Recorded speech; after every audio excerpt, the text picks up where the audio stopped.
So in some ways, we can think about the orientations to future in terms of material life, citizenship, aesthetics. But then it seemed to me that there were also some completely unpredictable ways in which material life and citizenship and aesthetics were in fact connected when we think about something like an orientation to the future.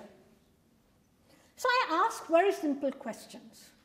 How are houses built? What is it to build a house in a very poor locality? What is the relation to commodities? Because indeed, it's not, you can go to an absolutely slum area in Delhi with people living in shanties and find that inside that little shanty, there is a color television which is playing, right? So it doesn't last for very long.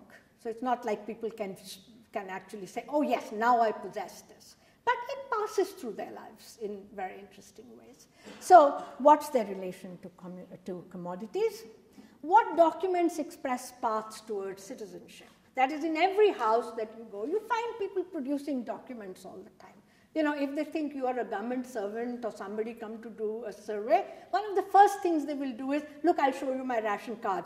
Look, I'll show you my voter card. Look, I'll show you my BPL card, which is, below poverty line kind of ration. So there is a way in which documents circulate in these, which it seems to me are very interestingly related to questions of citizenship and paths towards citizenship. And then what paths does imagination open up? And I don't want to reveal that right now because I have a very nice story to tell about that. So I want to keep it open that there are parts of imagination that open up towards the future. So here is a house in one of the areas that I work in. And I think what you can see over here is the fact that the house is never fully finished. Right? So in some ways, the house is made up of a lot of waste.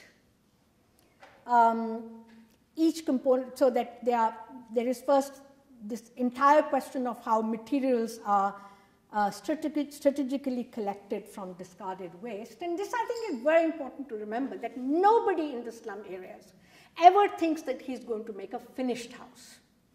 There comes a point when you can begin, you might begin by just putting up a roof and, a few bamboos and settle down under it. And then slowly you build around it as both opportunities arise and as the family grows or other things happen in your life. So you can, in fact, see the ways in which different stages in which houses are found in slum areas to be able to see how, in a certain sense, there is this constant orientation towards the house is this today, but it will be that tomorrow.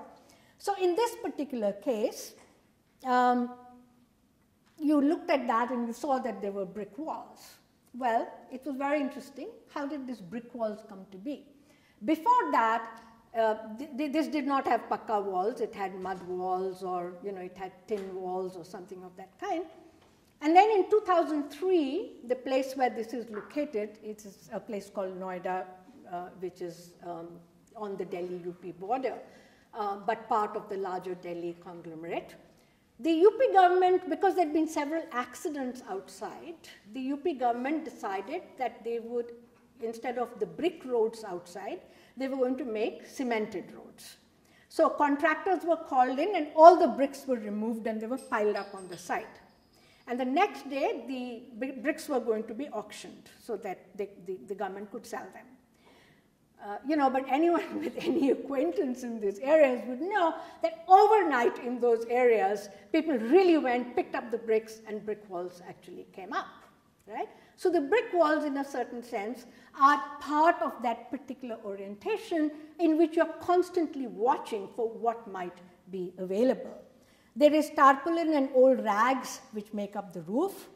The bamboo poles support the added floor under construction. So the added floor is not there right now. People can put a stair and climb to it and occasionally sleep over there or dry clothes or do other activities. And then there are discarded tires which are saved on the roof for later use, because they might be something which could be made into a chair, or it could be made into something to sit, or it could be even used by children to play. So every object in that sense has multiple uses, but also every object indexes a particular moment in which, what I said, a gambler's faith, that you're looking, that something will come up which will actually make up my house. I'm not going to do this today, but it's very interesting to me that a lot of writing on South Asia and on poverty in South Asia, for some reason, concentrates on garbage. And if you look at how they write about garbage, you know, this whole idea that the inside of the house is clean, the outside is a completely disordered outside, and that's why garbage is thrown outside, it's a completely middle-class orientation. You know, for the poor, the garbage is not garbage, it's waste, because it's the kind of place from which you can always be finding things which you can actually use. So as I said, strategy in building a house is that it's always incomplete. Opportunities might arise in the same way as an event comes unannounced. This would not please Derrida or, or Nancy, but it's a very important form of subjectivity, that opportunity can arise anytime, unannounced, and you have to be always ready to make use of that particular opportunity.